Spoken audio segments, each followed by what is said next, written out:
Hello and meowdy YouTube! I am bringing you something brand new to this channel. We are doing the most disturbing mysteries solved by Reddit users. I know, you guys are like, what the heck is going on? We're in for some thriller content. As always, the original video and creator is linked down below, so go support them. And before I dive in, I do have a Patreon. So if you want my anime reactions, full uncut versions, all of that fun stuff, check out the Patreon. I also have a YouTube channel, Anime with Saphwyn. It is linked down below too if you would like the free edition of the anime content. Let's dive on into the video. And hi, hello. If you're new here, my name is Saphwyn. I react to a whole bunch of content. Normally anything I find cool. So if that sounds like a good time, like and subscribe. Okay, enough of me yapping. Let's go. For a website with 1.6 billion visits, disturbing people is not something rare. Correct. But this case is worse than anything I've seen before. They arrested a 37-year-old man from Roy. He faces charges. Reddit users immediately started speculating as to what the odd scene depicts. So, is the map showing a murder? Wait, what? Some criminal cases seem Wait, they solved a murder from Google Maps? Like geoguessers? unsolvable. There were no clues, witnesses, What? or suspects. Then people on Reddit started digging, and sometimes the truth was darker than Oh anyone my thought. goodness. These are the most disturbing mysteries solved by Reddit users. We'll begin with Right. the less disturbing ones and work our way to the worst. Thank you guys for being here. Make sure you guys subscribe because it allows us to keep pushing forward. And I want to wish you all a very Merry Christmas. I'm Aw, Visual cute. Adventure, and you are awesome.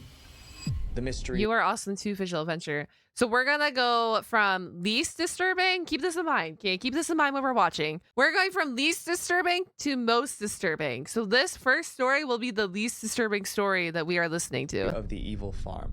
The For mystery of the years, evil gamers farm. on Reddit searched for a missing game. Many people remembered playing it, but no Oh? one remembered its name. It became one of Reddit's biggest unsolved gaming mysteries, and one day the truth finally came out, and the answer shocked everyone. The mystery began on a subreddit called What? Tip of My Joystick. It's a place where people describe games they can't remember. Then other users help them identify the game. In April 2016, a user named Sparta213 made a post. He said he was searching for a disturbing Oh. game set on a farm. In the game, the main character lived with his wife. One day, they got into a fight. Things escalated, and in a moment of anger, the main character ended his wife. That's when the real gameplay began. Players were What? supposed to hide the body, run the farm, and keep the town from finding out. According to Sparta213, this was a real game. But he couldn't remember the game's title, so he wanted Reddit to help him find it. Redditors were curious. They searched through every farming game they could find.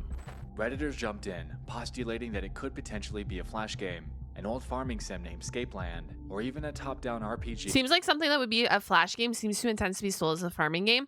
Complete shot in the dark. It does. That seems too descriptive to be a farming game. And too, like, farming game is normally your cute, cozy vibe, right? That's what you play a farming game for, unless maybe it's like a zombie farming game. That's crazy. I don't know. I don't know. Oh But no. Sparta213 ruled them all out. Everyone ran out of guesses. Uh-oh. Months passed, then years, and the mystery just sat there. But one day, something changed. Other people started Oh? remembering the same game. 2 years Wait. later, a different user asked What? a very similar question. He said he was trying to find an old farming game. He described it as a game where you end your wife and then you try and pretend you never ended her. And that was the whole game. Keep farming and make sure no one finds out you killed her. He What? believed he played it on his computer in 2006. Then he upgraded his PC and the game disappeared. Now he couldn't even remember the title. The details matched Sparta213's story exactly. Again, Reddit tried to find Uh-oh. it. They guessed every farming game they could think of. And again, every guess was wrong. Gleaner Heights, Mm-hmm. Moirai, Lakeview Cabin.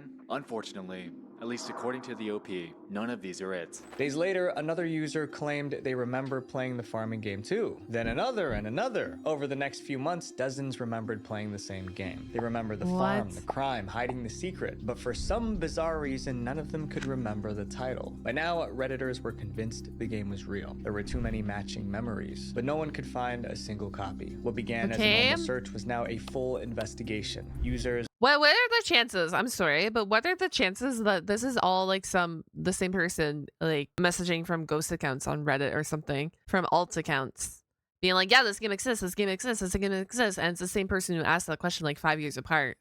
created a new subreddit. They called it That Evil Farming Game. Its mission was simple: identify the game and prove it was real. Users listed every tiny detail anyone remembered. They checked old game websites. They searched Twitter, Discord, and every platform they could. They contacted indie developers. Some even searched the dark web. The mystery consumed them. One user spent 14 hours a day chasing leads, but no matter how hard they looked, the game never showed up. Just when everyone was about to give up, someone found a shocking clue, and the entire mystery unraveled. In June 2021, a user named PM Me Your Ears found an old live stream. The video PM Me Your Ears is a crazy name. I just gotta stop that reel there. Holy moly. recorded long before the mystery game was ever mentioned on Reddit. This was an important piece of information. In the stream, the host jokingly made up a game. Midway in the game, you have an argument with your wife and you accidentally kill her. You gotta manage your farm, you know, raise your chickens and milk the cows. You also gotta like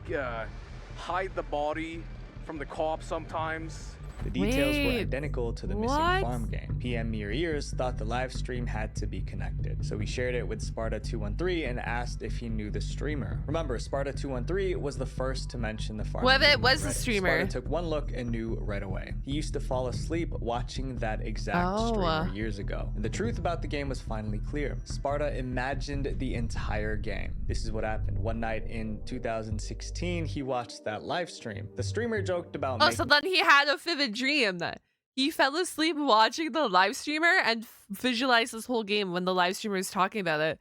Of course, it's fine sauce. A game about a farmer who tries to get away with ending his wife. It was just a joke. Sparta eventually fell asleep. The next morning, he kept thinking about a farming game with a murder plot. Except he believed it was a real game that he used to play. His mind took the streamer's joke and treated it like a real memory. Well, you kind of went into, you went into a deep slumber. Your mind probably registered that as a memory, as a type of game. And if you are a very visualized person, a creative person, sometimes you have vivid dreams, right? And really realistic dreams.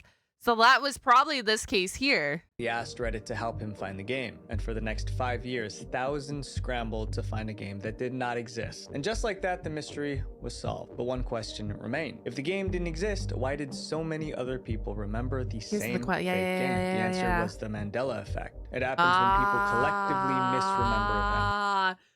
So we're all misremembering this. Someone said it, and then another person was like, "Oh, I remember that," but they all probably were just watching that live stream, right?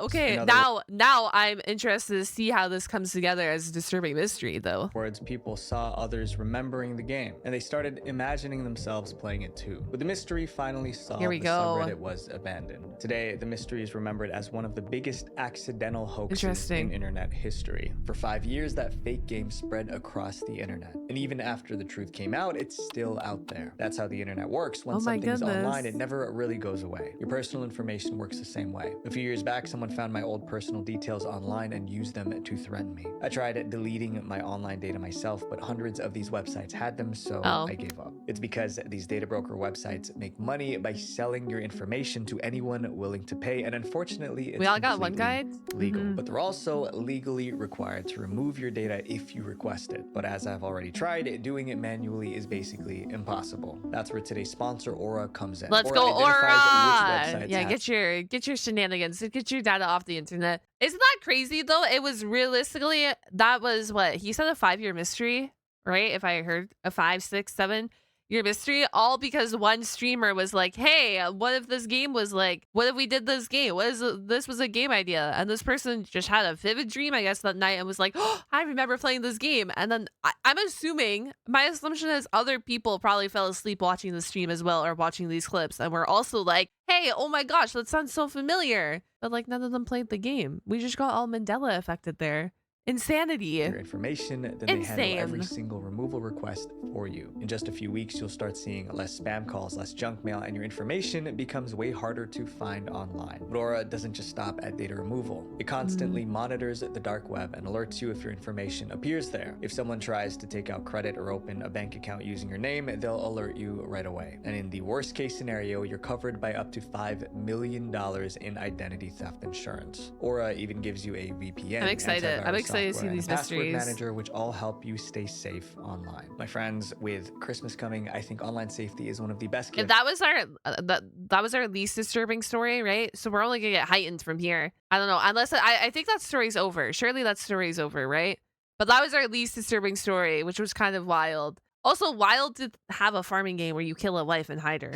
You can give the I don't people know. you care about. It might just save them more than we would ever know. If you guys want to try Aura, click the link in the description or head to aura.com/VV for a 14-day free trial. That gives Aura enough time to find out if your personal data is already Maybe. being sold online. Imagine waking up one day and not knowing who you are. That's what happened in this next story. The Uh-oh. mystery of the Burger King man. The Burger On King August man? 31st, 2004, a man woke up outside a Burger King in Georgia. He was lying on the ground next to a dumpster. He What? didn't know how he got there, but that was only the beginning of his problems. He had no ID and no money. He was covered in painful blisters. Though it was still morning, his skin was already sunburned and blistered. His body was covered in fire ants. But the worst part was his mind. He couldn't remember anything about his life. I have no idea how I got there. I don't remember anything about it. I had no memory of my name, my parents, relatives. Burger King employees found him and He just woke up right in front of Burger King without 1 ounce of memory known to him.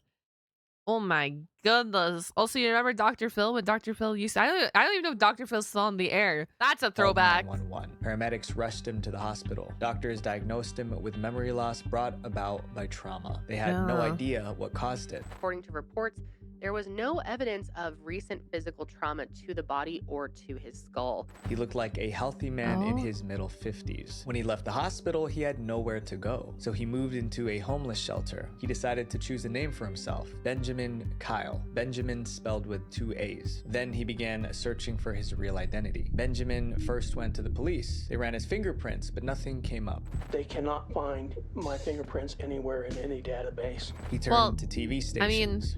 I mean, especially older days, you didn't get fingerprinted that often. I feel like getting fingerprinted is more common nowadays, right?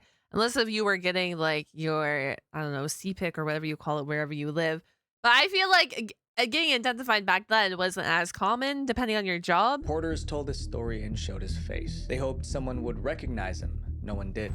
Maybe his family never looked for him or wasn't looking for him and just felt terrible. For years, Benjamin searched. He visited schools and checked old yearbooks. He looked through government records. There was no record of his existence. It was like he was a ghost. For all practical intents and purposes, I don't exist. Benjamin became the first U.S. citizen to be listed as missing, despite his whereabouts being known. Wait, no one claimed him. Hold on. I don't know why my brain just registered this. So he's been missing all this time, and no one claimed who. Like no one was like, hey, like that's my father, brother, sibling, son, or something. They all just like hands up. I don't know who this person is. Without an ID or social security number, there's no option to get a job. There's no option to gain government benefits. And really, there's no options for Benjamin to improve I wonder if we his discovered quality of this. life. By 2012, Benjamin had been searching for 8 years. He had no money, no job, and no idea who he was. Journalists even picked up the story. Benjamin's face and story spread everywhere.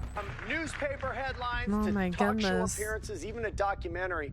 Benjamin's story sparked a media frenzy, and still nobody knows who he is. Just when he was about to give up, a friend gave him one more idea. Ask for help on Reddit. In late Ah, 2012, yes. Benjamin posted. Here we go. I am Benjamin Kyle, an amnesiac who woke up with no memories in 2004. Nobody knows who I am. AMA. I woke up beaten with no memories outside of a Burger King in 2004. Any identification was stolen. As well, the amnesia was presumed to have been caused by an injury that knocked me unconscious. The United States government still doesn't have a clue as to who I was. That's crazy. No one claimed who this man was. Why? I hope Reddit figures this Story on out. Reddit. He wrote, I am Benjamin Kyle, I really hope an they do. amnesiac who woke up with no memories in 2004. Nobody knows who I am. Ask me anything. Thousands saw his post, and it was flooded with comments. Reddit users asked about his life. Others asked what fragments he remembered. Many sent kind messages and encouragement. Wow. Within hours, Benjamin's post reached Reddit's front page. And that Reddit post reached a woman named Cece Moore. Here we Cece go. was an expert in DNA and genetics, and she believed she could use Benjamin's DNA to identify identify his family. She contacted him and offered help. He agreed. Cece collected his DNA sample. Then she got to work. She ran his DNA through family history databases across the country. She worked for years until finally she found a connection. In 2015, Cece found a DNA match in Indiana. It was the breakthrough everyone hoped for. Benjamin traveled to Indiana. There, he finally found what he's been searching for. Finally, Benjamin Kyle had an identity, he had a hometown, and he had 2 remaining brothers from his family where he grew up. Benjamin's real name was William Burgess Powell. He was born and raised so in then, does that mean like his brothers just were not watching the news? Or did, oh, maybe, you know what? Maybe there was such a big time gap between the last time they grew up together or saw each other that they forgot each other. I don't know, right? Like, I feel like, I don't know, in 2004, a lot of people watched the news. Some people didn't watch the news, but this was a story that would have been posted everywhere, and you probably would have came across it. So maybe it's one of those scenarios like you haven't seen your brother since you were 18 and they moved away and you haven't been in contact with them. Maybe. I don't know, man. I don't know. In 1976, he left home for a new job. Oh, there you go. He vanished. His family reported him missing, but he was never found. For nearly 30 years, he was gone without a trace. Until the day he woke up outside that Burger King in 2004. The discovery created new questions. That's actually literally what happened. He packed up and left when he was a youngin' and never, I guess, went no contact with them because he couldn't keep in contact with them until he just washed up. Not washed up until he woke up outside of a Burger King. Where did he go after 1976? Why was he missing for so long? How did he end up unconscious in Georgia? What happened that erased his memories? No one knows the answers, not even Benjamin. So, you know, you really are a man without any answers. That's crazy. Very few. Yes. But one thing finally changed. Benjamin found his family. He finally belonged somewhere again. In late 2015, he moved in with his family in Indiana. He recovered his social security details and got a job. He started rebuilding a normal life. As of 2025, Benjamin is still searching for the missing pieces of his story. But because of the attention he got from that Reddit post, he is no longer alone. This next chapter has everything: secret agents, parallel universes, and government cover-ups. Secret agents, parallel universe, and government cover-ups. What the heck? Bro, we need to, you know what? We need to be on Reddit more, chat. Reddit's cooking up here. I just don't, like, did he, I guess if he was homeless, then maybe he was homeless for a long time. Because I'm like how, and how does no one recognize them until they do a genetic test to find his DNA? So he really was just scoundering the streets, maybe. That's unfortunate. Really unfortunate to think about, but also, hi, Demon. Weekly Reddit streams incoming. Guys, I don't use Reddit often. I didn't realize Reddit is cooking with some things. From another universe. From another universe? The mystery of the man from Torrid begins with a strange event. Oh, so it's not even like, oh, we woke up and we have an amnesia attack and we forget everything. We're just from a whole other place now? What? A very ordinary place, an airport. Okay. In October 1954, a man arrived at the Tokyo airport. When immigration officials checked his passport, they noticed something unusual. The passport said he was from a country called Torrid. Except Torrid did not exist. At least the officers never heard of that country. But the traveler insisted Torrid was real. To prove it, he showed them money from his country. He also presented currency, banknotes issued by his homeland, which did not look in any way counterfeit. Immigration officers still didn't believe him, so they gave him a chance to prove it. They then placed a map of the world on the table in front of him and asked him to pinpoint the exact location of his country. The man pointed to a region between France and Spain, but he was pointing at a country called Andorra, not Torrid. The man looked confused. He claimed the map was wrong. He insisted that Torrid should be right where Andorra was. No one knew what to think, so the immigration officers called the police. The man was detained. Police searched his documents and questioned him. Then the story goes dark. This was way back in 1954. Record keeping wasn't great. The man's trail just disappeared from history, and that's when the real mystery begins. Newspapers. You're telling me they had Reddit back in 1954? No, kidding. Nicknamed him the Mystery Man from Torrid. Conspiracy theorists loved the story. They tried to guess who he was. Some said he was a spy. Others believed something more extreme. The theory that's most popular is that the man from Torrid was actually from an alternative universe. Somehow during his flight, he crossed over into this one. Decades passed. The story changed each time it was retold. Facts were twisted. Rumors turned into evidence. Eventually, no one knew which part of the story was real. Then around 2014, the story exploded again, this time on Reddit. Reddit users wanted to solve the mystery. Who was this man from Torrid? And where did he actually come from? But finding the truth wasn't easy. The biggest challenge was that no one had like I said, I don't use Reddit, but I feel like some of these Redditors just go through old cases and they're like, okay, guys, it's time to solve it today. Let's do it. Original source of the story from I'm all for it. 1954. Only the exaggerated versions existed. Redditors dug through archives searching for reports from the 1950s, but they found nothing. Then a Redditor from Japan made a breakthrough. In 2020, he visited a public library in Tokyo. If the original story still existed anywhere, it would be there. He checked Japanese newspapers from the 1950s. Then he found something. He discovered a news article from 1959. It matched the Torrid story, except the truth was very different. According to the newspaper, the mystery man was named John Allen Wait, so we got a different name. John wasn't from Torrid. He was from the United States. What? John was actually a con man. He traveled the world scamming people and running before he... So then he was trying to scam the Japanese government in 1954? He was a professional con man? He got caught. To protect his true identity, he used a fake passport from a fake country. Why would you? Okay, if you're okay, I'm sorry.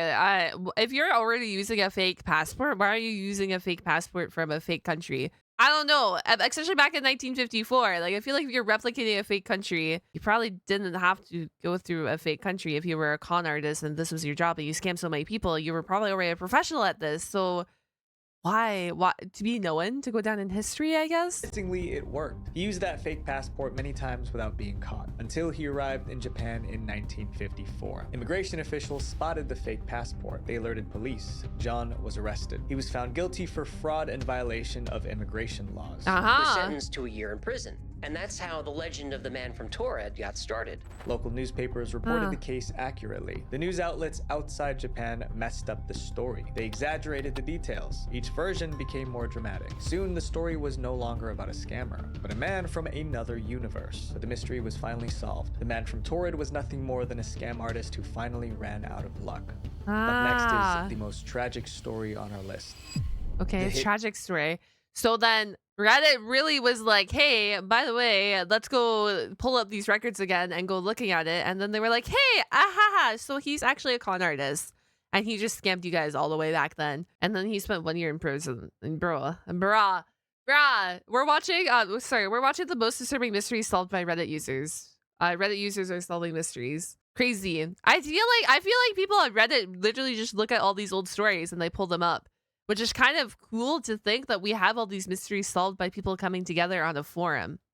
Run mystery. I don't know. I think that's cool. Al Rainwater and his wife Susan were married for 30 wonderful years. They were so close that they still held hands when they walked. But on August 9th, 2018, their picture-perfect life was destroyed. That morning, 66-year-old Susan left home for her daily bike ride. She told Al she would be back in 30 minutes. She never returned. Al went out to look for her. He found her bicycle tossed on the side of the road. The frame was twisted, the wheels were crushed. It looked like a crash, but Susan wasn't there. He found her a few yards away in a ditch. She wasn't moving. Susan was gone. Heartbroken, Al called 911. Troopers arrived and began to investigate. It didn't take long for them to understand the situation. Someone hit Susan with a vehicle and drove away. A grandmother was out bicycling in Eatonville and she was hit by a vehicle, dumped in a ditch. The police was determined to find that driver and bring him to justice. But from the start, the case felt impossible. There were no cameras at the scene. There were also no witnesses. It felt like the driver vanished without a trace. Then officers spotted a single clue. They found a tiny piece of plastic at the scene. Police believed it snapped off the vehicle during the crash, but the piece was tiny. They couldn't tell what part of the car it came from. Without that answer, the case would go cold. The only way to find the hit-and-run driver was to identify that broken piece of plastic. I wonder how many cases. I'm not big thriller. Like, I'm just getting into thriller stories and thriller content.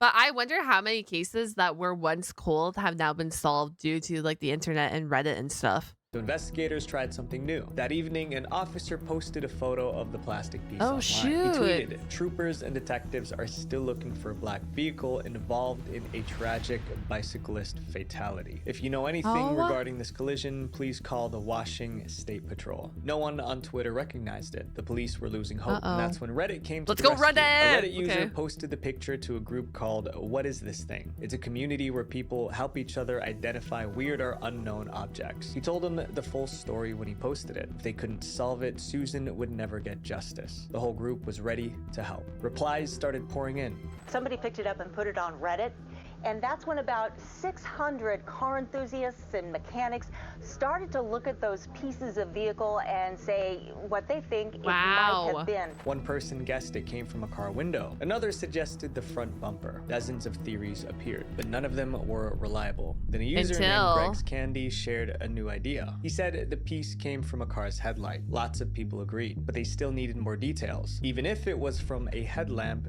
they had to figure out the... It's mad impressive. We have people out there, mechanics. Shout out to you guys if you guys are mechanics and are auto body people or anything, to be able to recognize that part of a vehicle. Like, I don't know, that's impressive. Shout out to y'all. Hit another wall until a user showed up. This Reddit user, Jeff, worked as a vehicle inspector in Maryland. That meant he examined thousands of cars. The moment he saw the plastic piece, he knew what it was. He said it belonged to the headlamp of a 1988 Chevy Silverado. Reddit users checked product photos online. It was an exact match. Everyone upvoted the answer to the top of the thread. Reddit identified the make and model of the car. They also knew that the broken plastic came from the headlamp. Now they needed to find the specific vehicle. If they found the vehicle, they would find the driver. And only a few hours later, they did. A Reddit user spotted a 1980s Chevrolet truck with a broken headlight. The shape of the damage matched the plastic piece found at the scene. They called the sheriff immediately. Oh my gosh.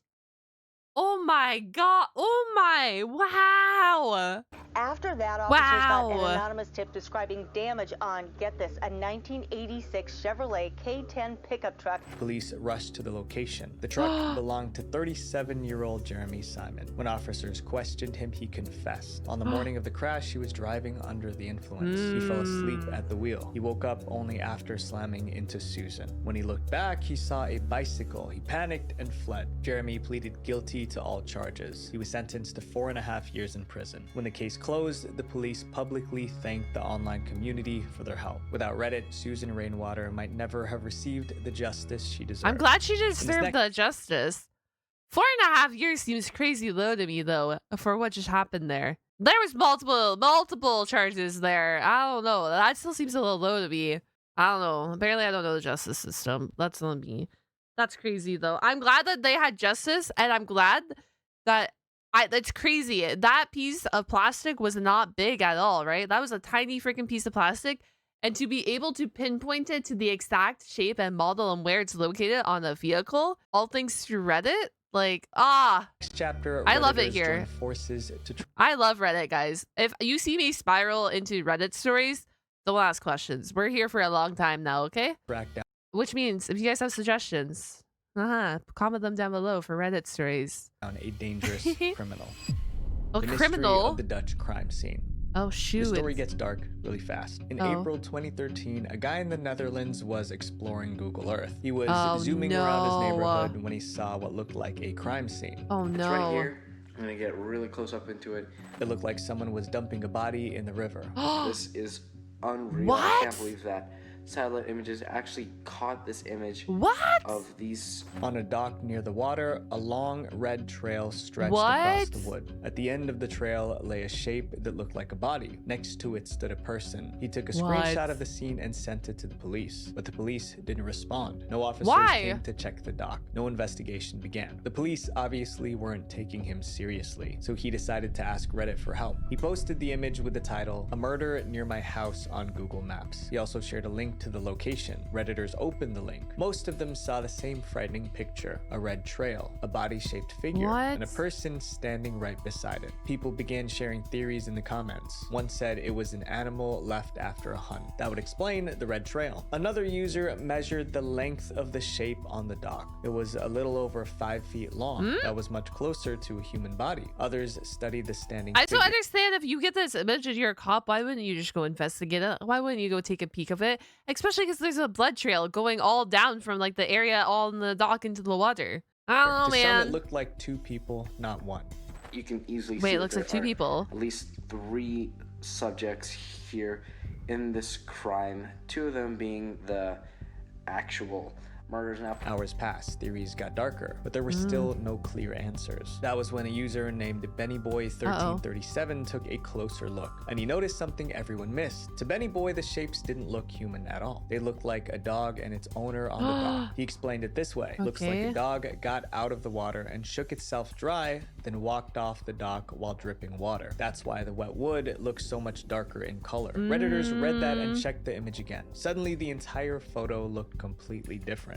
The shot is actually of a dog that was wet and simply shook itself off at the end of the dock, causing the redwood to look like bloodstains. Someone even made a sketch to help others see it clearly. Still, some didn't believe it, so reporters went to the dock in person. They asked around and found the dog's owner. She explained what was really going on in the photo. Her dog loved jumping in and out of the lake. It must have run onto the dock while still wet right when Google Earth took that photo. That blood trail was just water dripping off the dog. The sunlight created shadows that made the dog look much bigger, and those same shadows made the owner look like more than one person. Local police later confirmed why they never responded. Turns out they already knew about the Google Earth image, and they already confirmed that it wasn't a crime scene. Okay, that makes sense. That makes sense. Crazy though to think that was a poor choice. Someone needs to stain that dock a different color. Get rid of the red. Was solved. That case is now remembered as the Dutch crime scene, even though nothing criminal happened at all. That's cool though. This next story is not cool, but like cool. You know what I mean? I'm glad that Reddit was able to come up with that.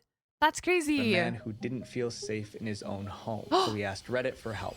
Uh-oh. The mystery of the evil landlord. The evil landlord. On April 15th, 2015, a Reddit user named rbradbury1920 was panicking. That day, Bradbury noticed something strange on his desk. It was a post-it note with a list of chores. The problem was that he had no idea how it got there. He lived alone and he didn't remember writing it. And the handwriting wasn't his. He tried to ignore it, but 4 days later it happened again. Another post-it note appeared in the exact same place, same handwriting, same desk, but this message was more urgent. He told him to make sure he saved his documents. That was the moment he started to panic. He wondered if someone was entering his home to leave notes. To catch the intruder, he set up a webcam facing his desk. He thought the camera would record whoever was leaving the notes. A few quiet days passed. Then on April 28th, he found a third note. It was the same handwriting, but this one was far more disturbing than the previous ones. It read, "Our landlord isn't letting me talk to you, but it's important we do." He was our landlord isn't letting me talk to you, but it's important we do, and you don't know who's leaving that? That's freaking creepy. out. He opened his computer to check the webcam recordings. To his shock, the folder was empty. To him, there was only one explanation. The intruder must have deleted the videos to hide their identity. Now he felt certain that whoever was coming into his home was dangerous. Soon, a fourth note appeared. This time, it was left outside his front door, but the note was blank. This convinced him that something was seriously wrong. He decided to investigate the handwriting himself. His first suspect was his landlord. He compared the notes to a letter his landlord gave him when he moved in. To him, the writing looked exactly the same. The handwriting on the previous notes matched the handwriting on the letter. He was certain that it had to be so.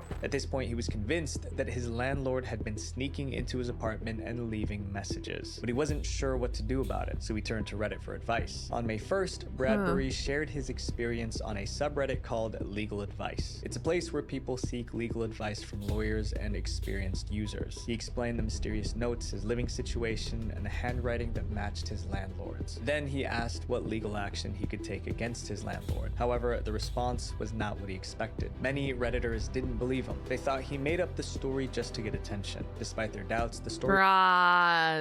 Okay, so typical Redditors being Redditors. I get it though. It does sound like a crazy story at first if you're just hearing this for the first time. I will admit, it does seem crazy. It was too strange to ignore. People continued to comment and upvote. Soon his post climbed all the way to Reddit's front page. More users joined the discussion. That was when a user named Kakerlak noticed an important piece of information. Here we go. Months earlier, Bradbury mentioned that he slept in a room with no windows. It was one of his old Reddit comments. That single detail sparked a completely different theory. One that would save Bradbury's life. When Kakerlak learned that Bradbury slept in a windowless room, he suspected carbon monoxide poisoning. So carbon monoxide is a poisonous gas. It's indetectable to our senses. Carbon monoxide is deadly. You can't see it, smell it, or taste it. Without proper ventilation, the gas can build up without anyone realizing it. Breathing in carbon monoxide can cause memory loss, confusion, and paranoia. If that was happening to him, it would explain everything. So then his life just got saved by Reddit. Honestly saved. Bradbury probably wrote the post-it notes himself, but didn't remember doing so because of carbon monoxide poisoning. Kakerlak shared this theory online. Within a few hours, his comments got thousands of upvotes. Redditors begged Bradbury to check for carbon monoxide right away, so he decided to test it. He installed a carbon monoxide monitor in his room. So when he his life was saved due to Reddit. High levels of the gas. He started to believe that Kakerlak might be right. Maybe his landlord wasn't sneaking into his apartment. Maybe it was just carbon monoxide messing with his head. He examined the post-it notes again. The handwriting no longer looked like his landlord's. It looked exactly like his own. The poisoning had confused him so much that he forgot what his own handwriting looked like. But one mystery remained. Who deleted the webcam footage? He probably did, right? Carefully. That's when he realized he never plugged it in. Oh my gosh. There was nothing to delete. The videos never existed in the first. Oh my gosh. I mean, if you're getting poisoned every single day by carbon monoxide, it would make sense of why you don't have recollection of this. That's crazy though. Oh my. You would think that after the first webcam footage was deleted after the first night or whatever, like you would check this again, maybe, or check it out. But you're also delusional in this state, so you're not functioning properly. So that's not a point that comes across. I'm so happy that Reddit saved his life, though. Thank you, Reddit. He returned to Reddit and posted an update. He explained everything and thanked the community for helping him find the real danger. If the carbon monoxide poisoning continued, it could have ended his life. It took about 20 years to solve this next tragic mystery. It took about 20 years? This is our final mystery, I think. The mystery of the nameless victim will be our final one on this video. We're discovering Reddit mysteries right now. On June 26th, 1995, someone reported a car crash in southeastern Virginia. Police. Yeah, well, it is something that can creep up on you, but it's recommended. I think like all houses or whatever should have a carbon monoxide detector, or a lot of farm alarms. Holy moly, a lot of fire alarms have the conjoined one now. And if you don't have one, I would suggest you go find one and or install one and or get one so you can make sure to monitor the levels yourself. Because like he said, it is a silent, deadly killer, and you would want to monitor it. Arrived and found 2 victims. One was identified as 21-year-old Michael Hager, but the second was so badly injured that he couldn't be identified. Unfortunately, he had no ID, so police had no way to know who he was. But investigators did find one clue. Inside his pocket, they discovered tickets to a Grateful Dead concert. Grateful Dead was a popular rock band in the 90s. With no other information, police labeled the unknown victim as John Doe, which is the name used for unidentified people. For nearly 20 years, no one knew who he was. 20? And then Redditors got involved. Around 2014, a woman named Layla Betts began investigating this story. She read police files and spoke with officers involved, but she found nothing new, so she turned to Reddit. Layla created a subreddit called Grateful Doe. Grateful Doe because the unidentified man had Grateful Dead concert tickets and no one knew his real name. Her first post was an Imgur summary of the case. She included every fact she could find, including a police reconstruction sketch. People across Reddit noticed. They joined the subreddit. They shared theories. Soon, thousands were working together to identify Grateful Doe. The post went viral, and soon enough, she was in contact with the law enforcement and curious individuals who wanted to help. Redditors shared the image everywhere. Forums, websites, social media. They hoped the right person would recognize him. Hopefully. And one day, someone did. Yes. In early January 2015, the moderator of the subreddit received a message. It was from a man named Steve. Steve said Grateful Doe looked like his old roommate, Jason. He hadn't seen Jason since 1995, and he couldn't remember. Hey, yo, look, the way that, oh my gosh. Okay, the mysteries are cool. They're suspenseful and thriller-esque, But it makes me so happy when people like that. Makes me so happy for them to be discovered this way. Remember Jason's last name, but he remembered something important. Jason was a huge Grateful Dead fan. To help the investigation, Steve sent photos of Jason. Those photos were posted on the Grateful Doe subreddit. The resemblance to the police sketch was clear. The news of this man possibly being Grateful Doe spread very fast around the internet. A few days later, someone else saw the photos. A woman in South Carolina. She recognized the face instantly. It was her son,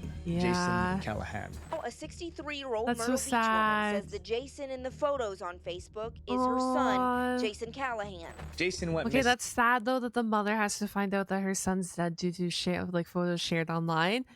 But I mean, I'm glad that he got identified, but that's a really heartbreaking way to find out that you lost your child. About 20 years earlier. He left home in 1995 to follow the band Grateful Dead and hasn't been seen since. Police ran DNA tests to be sure. The results confirmed it. Jason Callahan was Grateful Doe. His family finally had answers. After nearly 20 years, they laid his remains to rest. The case was closed, but the Grateful Doe subreddit didn't stop there. They found a new purpose, helping identify missing people worldwide. Since then, the community has helped solve multiple cold cases. Oh my goodness. And it all started because someone made a post on Reddit.